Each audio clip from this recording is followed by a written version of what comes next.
Ndinoda kuti nyika isiwe vanhu vangu inguva yedu hatingatadzi kubudirira Mwari ari parutivi pedu rambai muchirwa 'Cause my hitters gon' die, don't die, the real hitters gon' shine and my people gon' rise 'Cause we're born to win, I ain't saying this but I'm saying Loyalty's my favorite characteristic of God, but finding it in it is hard. It's like trying to find God. You're the only one in your camp with cheese. You pay for everything they eat. Man, that insecurity is deep. Now I ain't said no names. These are just theories. If you hear me, baby, it's home. You must admit it's kind of eerie, baby. Like them chemtrails in the sky.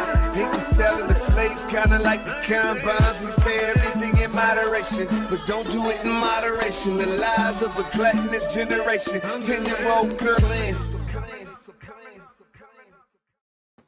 Welcome everybody to the Day with Trae. I am your host, Trae Holiday. And of course, we want to welcome you guys to a great Thursday show. We got a jam-packed show today. And so we're going to really get right into it. But first off, I got to make sure that you guys know about a couple of things. We want to make sure that you guys also know right now is a great time for you to tag and share the stream. Go ahead and tag and share the stream with folks you feel could benefit from a daily dose of dopeness right here on the Day with Trae. Also, want to remind you all that you can also listen to the Day with Trae anywhere that you listen to your favorite podcast, Google, Spotify, iTunes, all of the platforms. I think there's over 200 of them. So go ahead and look for Converge Media Network, and you guys will be able to find the Day with Trae there. We have been telling you guys about this, but the event is coming up tonight. Omari sent us a little message to make sure y'all know all about Elevate. Good morning, Trae, and everybody out there watching the Day with Trae. You know, yesterday, JC and Besa were at the Moore Theater. They were doing interviews with some of the young people participating in tonight's Elevate program at the Moore. They talked to young people, they talked to the mentees, they talked to program directors. First time JC and Besa worked together, but man, don't they look good together? Elevate tonight at the Moore Theater. Tickets still available. Go to STG Presents. There it is right there. Make sure you guys go cop your tickets for tonight at the Moore Theater. Great effort right there. And thank you so much, for sending us a message. We miss hearing your voice. So that was amazing. Of course, it is Thursday, which means we got some shows. We want to give you guys some previews too. That means I get to check in with my girl, Julia Jessie from Clapback Culture, our Clapback Queen. What's up, Jules? Hey, boo. What's going on, beautiful? Hey, how are you, love? Good, girl. Just enjoying my my Friday. Look at you. Look at you. Hey, you know what? I'll be here tomorrow, so I don't get to say too much of that. But of course, you guys have some amazing topics you're going to be diving into. And I already know there's a lot of stuff hitting the airwaves. Tell us all about what folks can expect tonight on Clapback Culture. Girl, we have a fully loaded show tonight, you guys. And it's going to be a little bit different because I am going to sit down with my girl, Besa Gordon, to chop it up on some very controversial issues. One being which Seattle Pacific University students, they handed their president of the school pride flags in lieu of a handshake at their graduation ceremony. This was basically a response a demonstration in response to a policy that SPU is going to uphold to prevent LGBTQ plus staff members at their school.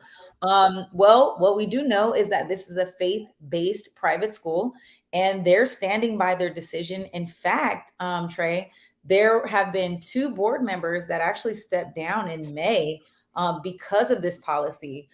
SPU standing by their decision. They're saying that while employees are asked to refrain from same-sex sexual activity, the school said it's committed to diversity, equity, and inclusion, and all of those good political things you say. But I don't know, Trae. I mean, they are a religious affiliated organization with the Free Methodist Church, and they openly say that they reserve the right to prefer employees or prospective employees on the basis of religion and all the religious beliefs. So this was one heck of a demonstration. And the students said that just because we're graduating, we want to make sure that you still know where we stand.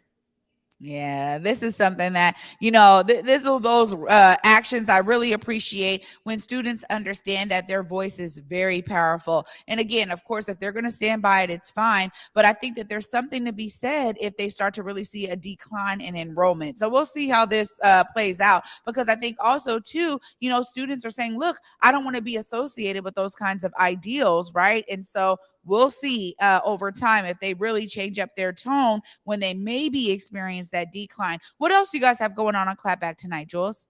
Child, listen, I could not wait to bring this to your table today, Trae Holiday. So there's this girl that went viral on TikTok, and she's going viral for all the funniest reasons. Okay. She did a 3-minute basically spill of the mouth, venting about how she will probably be single forever because she don't want to cook, she don't want to clean, she don't want to do no laundry, she doesn't want to be a man's secretary. Basically, she's talking about a traditional heterosexual relationship between a man and a woman and those traditional gender roles. And she's saying she is not subscribing to it. And until then, she has not been able to find a fully functioning adult male that would be able to interact and have a really great relationship with her where she doesn't have to pick up all the slack. So I'm definitely going to dive deep with Besa on this. I haven't been in the dating scene for a while now, but I want to know, is this what is given out here in these streets, that a man just thinks you're going to be his secretary and cook, clean, and do his laundry? Because Rodney's not making me do any of that in this house. So I don't know if we're just not subscribing to the traditional gender roles, or if this girl stands true and that this is what's going out in the scene. This is hilarious, Jules. I mean, honestly, there are so many different ways that people deal with their relationships. And I think it's a personal choice, right? We talk about this all the time, that there is no specific way of doing things. Look, if you have a great partner, that partner understands that sometimes it's going to be you taking out the trash as a woman. Sometimes it's going to be them doing the laundry or washing the dishes. At the end of the day, it's a partnership. And I think it's so interesting. I can't wait to hear how you and Besa break that down. Give us one more topic before we got to let you go. Got a packed show today, but I know you got other things going on tonight. We do, but I'll give you one more hot topic. So there was an interview that was produced on Vlad TV where Vlad, the interviewer, was talking to the comedian D-Ray. Well, in the conversation, they start having a conversation about Harvey Weinstein and the allegations around Terry Crews and just how Hollywood has all of these sexual assault allegations and things like that. Well, during that conversation, D-Ray, the comedian, talks about his first sexual encounter and how he lost his virginity to two 30-year-old females, and also basically says that they are connected or were friends with his mother. Long story short, he talks about this assault happening when he was 11, going on 12 years old. It's a graphic description. And I think what makes this crazier, the craziest thing about the video to me, is that someone in the background is laughing, and then D-Ray kind of laughs about it too. They laugh it off. But Trae, what are we making light of? Because clearly this is rape as a child. So it's making the suggestion that somehow boys can't be hurt or molested at this young age. It just makes me think about R. Kelly and the sexual assault allegations and really his sexual trauma that he experienced with the family member when he was, a child. Even Chris Brown back in the day talked about he lost his virginity at 8 years old to an older woman. And these things are kind of being swept in the rug. And so on tonight's show, I want us to have a real serious conversation about this kind of rape culture, about this making light of men not being able to be sexually assaulted, and have some conversation about that. Because there's also some news, you guys, about DJ academics talking about having sex with underage girls. So it's all over the news right now. We're going to dive deep and talk about it. Make sure you tune in to Clapback Culture tonight at 7 p.m.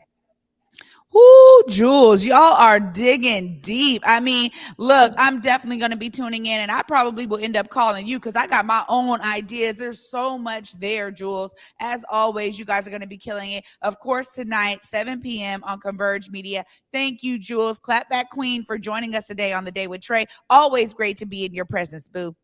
Always good to be here, babe. Love you. Love you. Oh my goodness. Y'all better tune in tonight. Clearly her and Bass are going to be diving in. And I got to say that this is something that I appreciate about all the shows we have here, because we all have these different topics that we are touching in on. Whoa, y'all. So make sure y'all tune in tonight. Right now, I actually get the pleasure of talking to Jazmyn Scott. She's going to be telling us about all the things that Langston has going on for Juneteenth. What's up, Jazmyn? Hey, Trae. I'm back again. Yes. Well, thank you so much. It's your first time in the Black Media Matters studios, and we're so glad to have you. Yes, it's a pleasure to be here in this new space. It's beautiful. Congratulations to you guys. And congratulations just for the Emmy and just everything that you guys are doing and your new show. I'm so proud of you. I'm just been proud, and I just love it. I'm so proud of you guys. Thank you so much. You know, that means the world coming from you, because you really understand. You know good quality because you produce good quality. Well, and you know our talks, girl. Yeah, exactly. Well, tell us a bit about what's going on. You guys are a partner now with the Pier. Tell us a bit about what's going on with Langston and Juneteenth. Yeah, so on Saturday, we're actually doing a Juneteenth event with Friends of the Waterfront for Seattle. They've been a great partner to Langston to host events down at Pier 62. So we're doing an event on Saturday. Before I get into that, there's also, I know there's Elevate tonight, but there's also Black Arts Legacies, the celebration of that launched on the 1st. That's happening tonight at 6:30 at Langston as well. So I'm sure it's going to be pretty full. They did RSVPs. And so I'm going to say drop by, see if you can get in, because it's going to be a great celebration with food and drinks and artists celebrating Black artists in this city and in our community. So if you can make it down to that, please come to that. That's kind of kicking off our small series of Juneteenth events in collaboration with a lot of community members at Langston. So then on Friday is our We Out Here at the Pier event. Every year we do a kind of mini festival called We Out Here. And We Out Here was created by a good friend of probably many of ours, Michael B. Main. He's the visionary behind that program. And we've been doing that for the past 4 years now. This is the 4th year doing We Out Here. And, it's a festival where we're really just highlighting Black brilliance, Black excellence, Black people in Seattle doing all of the things. And so that's why it's called We Out Here. And because Michael couldn't be here today, I really just wanted to make sure his voice was included in this conversation, because I don't think a lot of people really know why, what We Out Here is, or why he really had a vision to create this program. And so I'm just going to read what he said really quick, that We Out Here grew organically out of an appreciation for and participation in Black communities, and with real partnership with me and Tim Lennon at Langston. He moved to Seattle in November of 2012, expecting to find a very diverse and integrated community. And what he found in his experience was a Seattle that was far more segregated than he expected.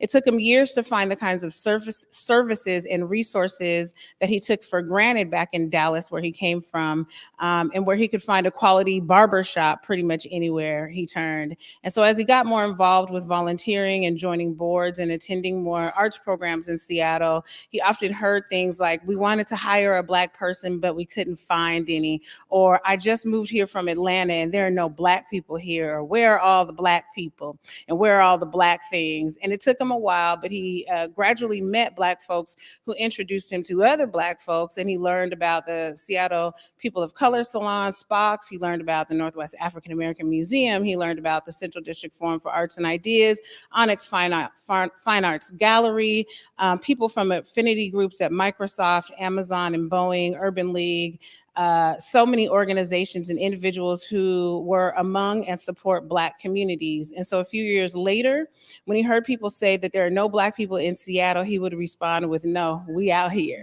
We are out here. And by saying Black folks aren't here, not only are you wrong, but you're also erasing my existence. Black people are, have been, and will continue to be here.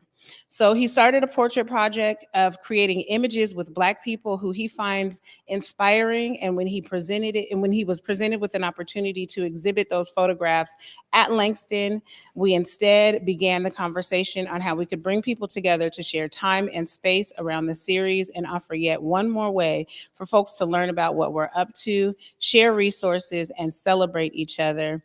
Thus, We Out Here was born, and from that, it continues to evolve as we evolve. Ooh, So- Michael B. Maine. Yes, Right? yes. You know what? I love this because oftentimes people will just stay right there at the beginning. And the fact that he dug deep is very different for those of us who are from here, because we actually have these years of building relationships and connections. We have Black-led institutions that we've been, accustomed to through our childhood. And so I really appreciate him doing that research, doing the work to dive in, because a lot of this is just uncovering it, because he's right. We out here. I love this. That's right. So that's going to be happening on Saturday. So yes, on Saturday, we're going to be at the Pier 62 from 2 to 6 p.m. We're going to have entertainment. We're going to have a few vendors. And what we're doing with vendors this year is really spotlighting and highlighting Black businesses and people who provide services to the community. And so it's a small vending opportunity. It's not, because I know that there's going to be plenty of vendors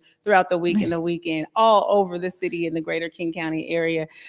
So we're not doing that necessarily. We really want to give people access to resources that they can take with them that will last a little bit longer. So we're going to be highlighting a few Black businesses. Jazmyn has curated our entertainment for the afternoon. Nice. So we'll have her. We'll have Taqueets, who you guys know very well. She's going to be doing some dance and some instruction, some interactive activity with the crowd on Saturday. We have Larry Mizell Jr., of course. We have Stas the Boss. We have the Mahogany Project. And so it's going to be an afternoon packed with entertainment. If folks are interested in getting a vaccine or a booster, there'll be that resource there as well. And it's just going to be good vibes, good vibes just to celebrate our existence as Black people in this city. We want to be able to come together in spaces, all across this city. And so that's a part of this collaboration with Friends of the Waterfront, is to be able to take some of our programming outside of Langston and take our, the things that we do, our activities everywhere in this city, to really just let everybody know what we out here. I love this entire concept. I think, for those of us who are involved in community as much as you and I are, I think it's our living mantra, because we be out here. We be out here, and I be seeing you everywhere, and you be seeing me, and we be like, right. yes. So you know what? I do want to say before I let you go, because I know this is going to be a longer show today, but I really appreciate something you were just sharing too. We understand this is the first year for the federally recognized holiday of Juneteenth, and it's brought on a lot of different things. We have seen the stuff going off on Black Twitter and everything about, ice cream and watermelon salads and all these things. But here we actually have a long legacy, because D. Charlene brought us Juneteenth, and there has been, constant celebrations before it was recognized. This year in particular, there's an explosion of different events, but I appreciate what you said in terms of having a little something different, right? Not that we're replicating the exact same thing in a bunch of different spaces, but just what you said there. You guys are focusing on service businesses, right, for your event on Saturday. And I just think it's important to uplift that, because we don't want to think, we can't say Black community is a monolith. So it's great to have these different opportunities for folks. And I just really appreciated you saying that. Yeah. I just want to, I've heard a lot in there, and people's opinions are justified. I've heard a lot of different opinions about, there being so many different things going on during Juneteenth, and why can't we get it together, and that kind of thing. And I think if we really just focus on supporting one another, I think having options is important for our community, because we're not one thing and we're not all interested in the same things. And so being able to celebrate on a larger scale, and I like to be able to go from one thing to the next and check out a little bit of everything, or as much as I can. And so I appreciate that Black-led organizations and Black individuals that want to celebrate this holiday are putting on these events in the community, so that we have an array, a diversity of options, And so I want that to continue. Now, we don't want our celebrations and our legacies to be co-opted by other people. Now, we don't want that, and I'm not advocating for that at all. But I do appreciate that there's options and that we can have something that's ours and we can celebrate it, you know, throughout our communities. And so I just encourage people to support all of the programs that are happening throughout this week, throughout this weekend, because there's so much going on. We are out here and we are everywhere, and we should just be able to commune with one another and have a good time and celebrate our freedom. There it is. Our freedom. Our free-ishness. Yeah. Well, I agree with you there. And I think as we think about how we collaborate more in future years of Juneteenth, it's really about that. It's okay, this thing is over here. All right, this different thing is over here. Okay, this different thing is over there. But that it's all really Black led and Black centered. And I agree with you. I think there's a mixed message this year, because we do see non-Black folks that are like, well, hey, let's figure out how we're going to do something for Juneteenth. And really, we want them to really understand that they can back off of this one, right? That they can actually just say, you know what, there's some amazing things happening in the community. How do we support those existing things? So thank you so much. Put your money in the pocket. There of it Black is. People. There if it is. you want to support, then pay Black people and support our businesses. And one last thing I want to say is that Black folks, if you don't want to do anything else, then take a rest. Because this is now a federal holiday, and I have a little rub against that, because now it's like a holiday that everybody gets to take the day off. We've always worked on Juneteenth. That's right. Because we've always celebrated Juneteenth. So if you want to take a break, because we deserve that too. Yeah. So I'll say that in closing. There it is. Jazmyn, as always, such a pleasure to have you with me. I've been able to interview you several times, and I just appreciate you coming down here to the Black Media Matter Studios. I'm so happy and to my show, The Day with Trae. Thank you so much. Thank you. I love you, sis. I love you. All right, you guys, stay tuned, because we're going to let the love continue after this break. I get to bring in Curtiss Calhoun. He's going to be telling us about what being a real lifer is all about with his coaching and consulting. Stay tuned after this short break. You're watching The Day with Trae.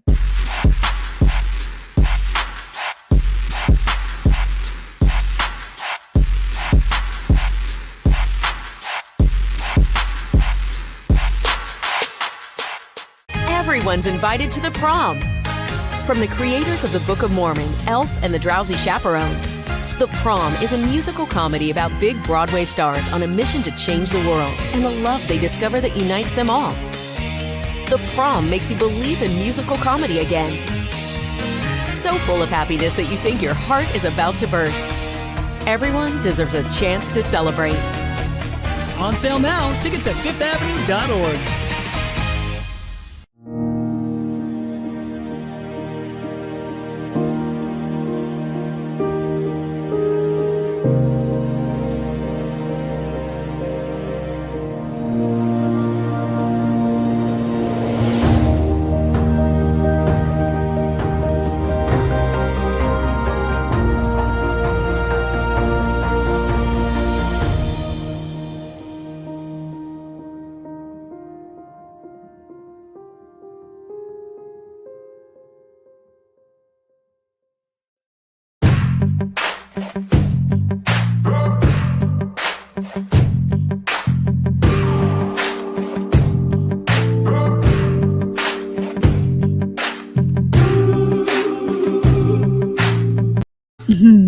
Welcome back, everybody, to The Day with Trae. Lots of love in the building. Of course, I told you we're going to continue this because many of you know Curtiss Calhoun out here in the community. He is going to be bringing us some tips and tricks about his coaching and consulting business.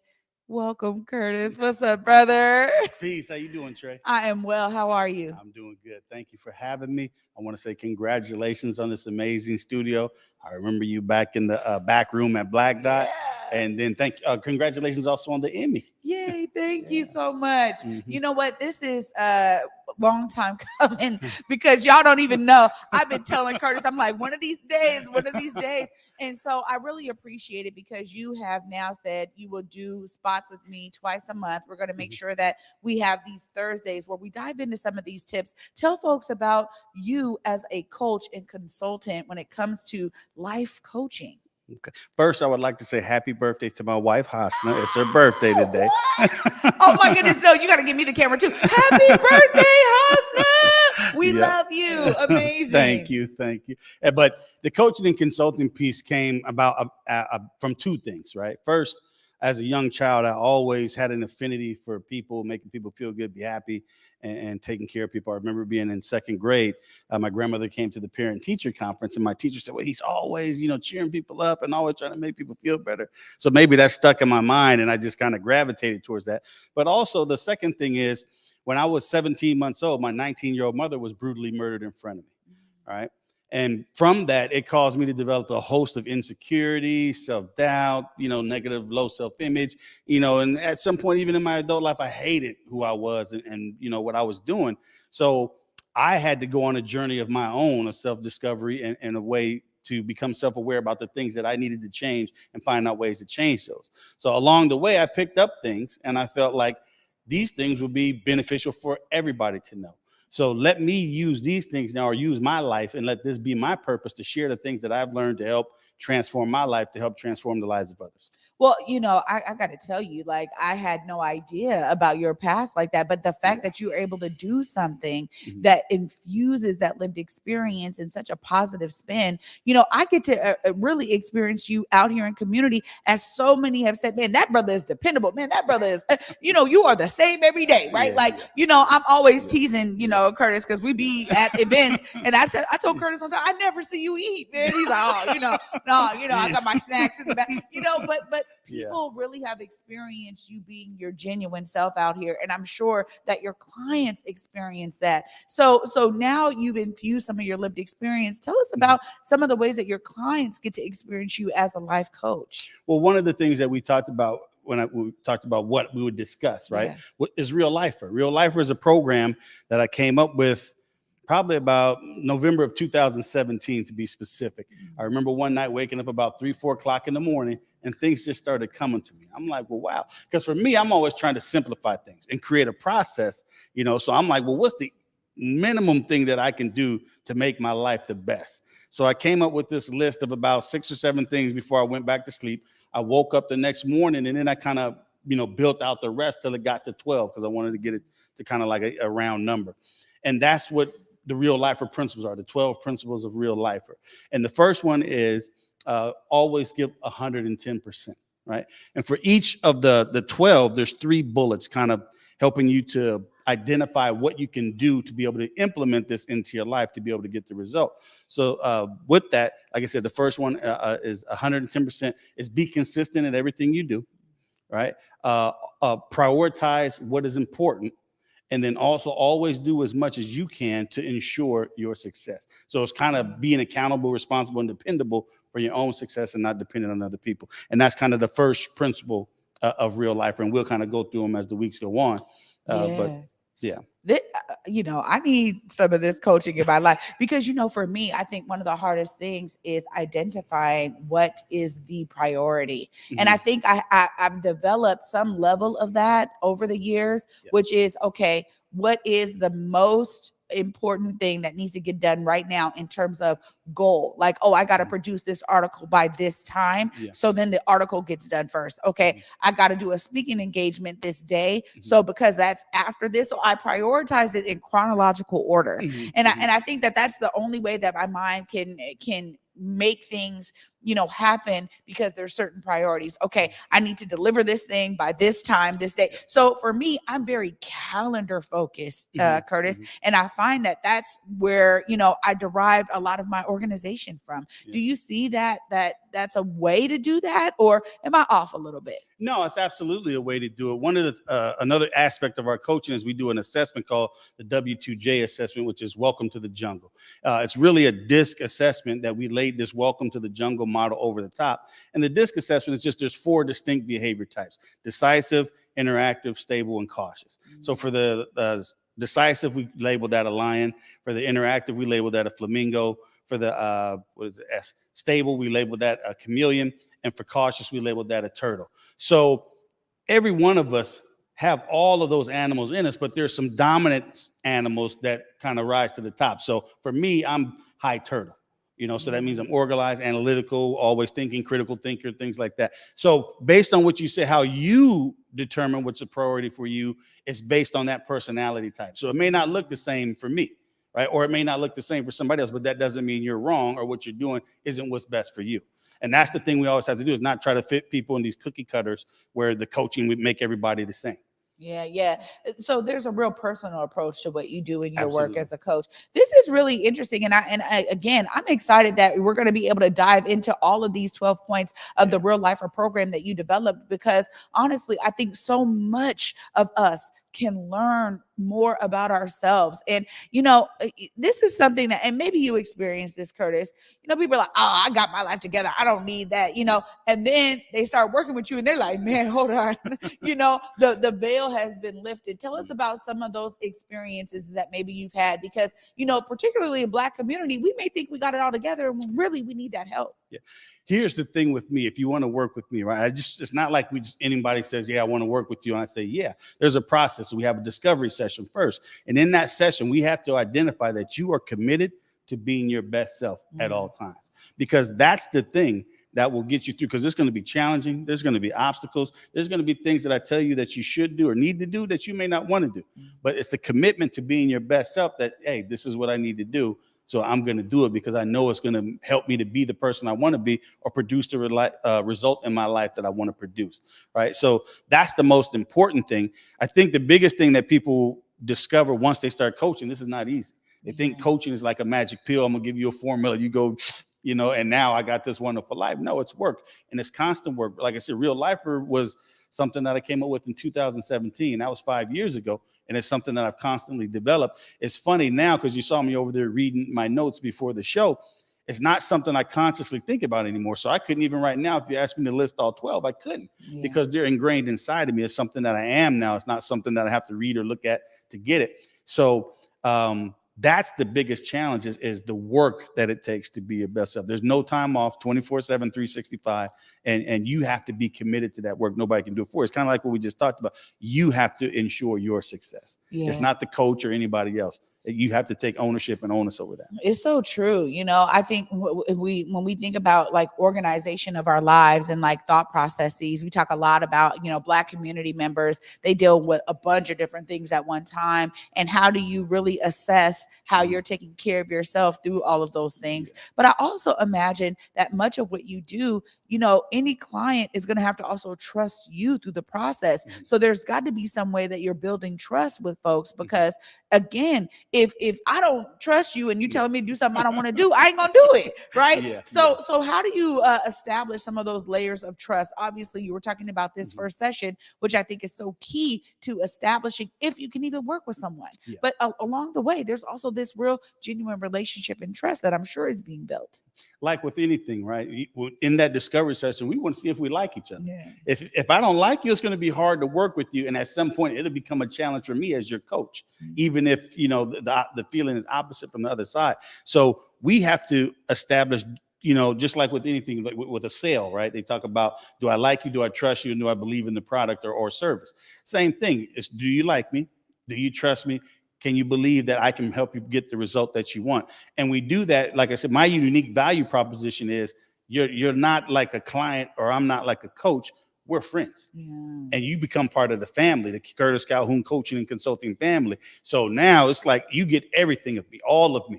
You don't just get coaching or the Realifer or this program, that program. You get all of me. So it's not just during the sessions, but you have access to me outside of the sessions. You have text. You can text me. You can call me and say, hey, I just need to talk. Something came up. And, it ain't like we have, schedule a session 2 weeks from now. We'll get through that. No, real life happens in real time. So you have to be there to be able to support that person through it, and then be able to help them uncover the insights. Because everything, I see people as whole. So everything is already inside the person, right? It's just helping them to pull it out or see it themselves, kind of uncovering the clouds so they can see what was already there. Oh my God. Already point one, super in-depth, man. Okay, Curtiss, I got to give you this opportunity. You can look right there in the camera. Make sure folks know how to tap in with you and your coaching and consulting business. Okay. You can tap in on IG at Curtiss R. Calhoun or Curtiss Calhoun LLC, Curtiss R. Calhoun on LinkedIn. And then I think Twitter, same thing, Curtiss R. Calhoun, and then Curtiss Calhoun LLC. Well, thank you so much for being here and for, sharing these amazing 12 points with our audience. Absolutely. I can't wait for you to come back in a week. Pleasure. So we got every 2 weeks, y'all. He's going to be in the building. Thank you so much again. This is amazing. And I already can tell that I'm going to be having some amazing takeaways from our sessions here. Good, Thank you so much. And I mean it when I say one of the most genuine people in the world. Thank you so much. Thank you. It took a long way to get here, but it's still got a little ways to go. But I'm happy where I'm at in the journey and want to continue on. But thank you and for being able to create this platform for us to be able to come share and be able to benefit our community and add to the quality of life of our people. That's right. Absolutely. That's what it's all about. Oh my goodness. I told y'all. Great show. Of course, after this short break, I'm going to wrap it up and make sure y'all get a little bit of a dose about what we got going on tomorrow. Stay tuned after this short break, y'all. You're watching The Day with Trae.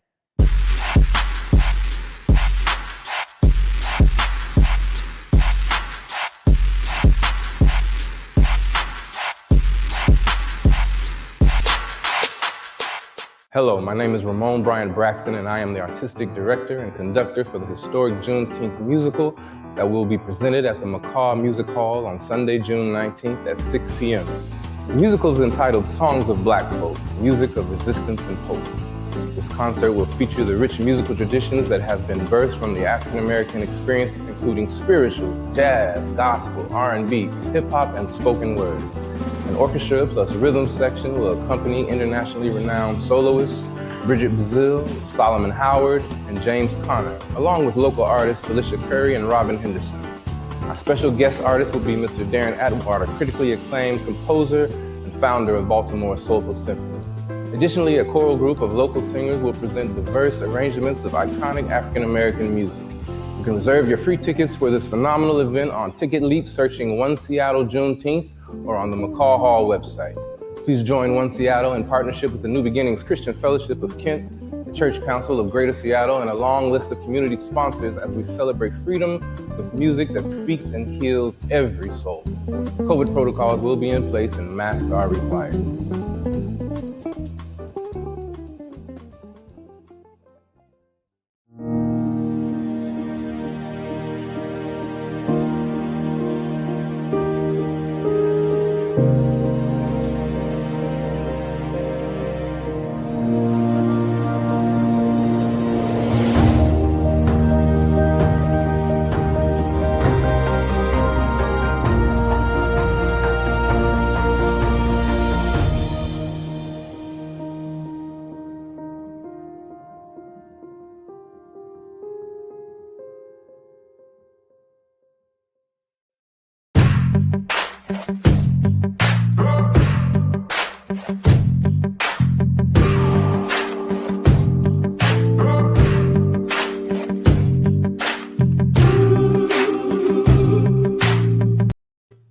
All right, welcome back, everybody, to The Day with Trae. What an amazing episode. Of course, I got to give all the love to our guest today, Julia Jessie from Clapback Culture, our Clapback Queen right here on Converge Media. Of course, her and Besa tonight at 7 p.m. I think we have an overlay here. They're going to be diving into the topics that you heard right there. There it is.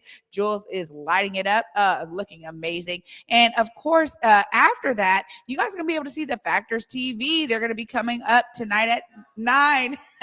We was like, no, it's not 8. It's not. They're going to be there. The twins. Shout out to my brothers. And, I got to give love to not just Jules, but Jazmyn that was here representing Langston, Curtiss, who was here representing Realifer, and the 12-point system that he has in his coaching and consulting business. What phenomenal two people that I love so much that are out here in community doing amazing things. And you guys know that's what it's all about here. Thank you for rocking with us on this longer episode. Of course, tomorrow I'm going to be talking to Antonisha Jackson. We're going to be talking about another Juneteenth happening because there is a march, a whole march for reparations that's going to be going on Sunday, and there's going to be a panel on Saturday, and then a whole festival in Jimi Hendrix Park on Sunday. amazing event. Of course, this year, lots of events happening. And as Jazmyn said, let's tap into them. Let's figure out what's going on. Let's find ways to support each other. That's really what it's all about for me. It's all about the love. And I just thank you guys for loving on me the way you have. Of course, I want you to be a part of these amazing solutions and be inspired by these guests. They are doing great things in community, and I think we can all benefit from them. And as much as I'm out here in community, I'm totally inspired by everyone who comes on. So of course, I want you guys to feel that inspiration too. See yourself as a part of the solution. We'll all be better for it. Until tomorrow at 11 a.m. Peace, y'all.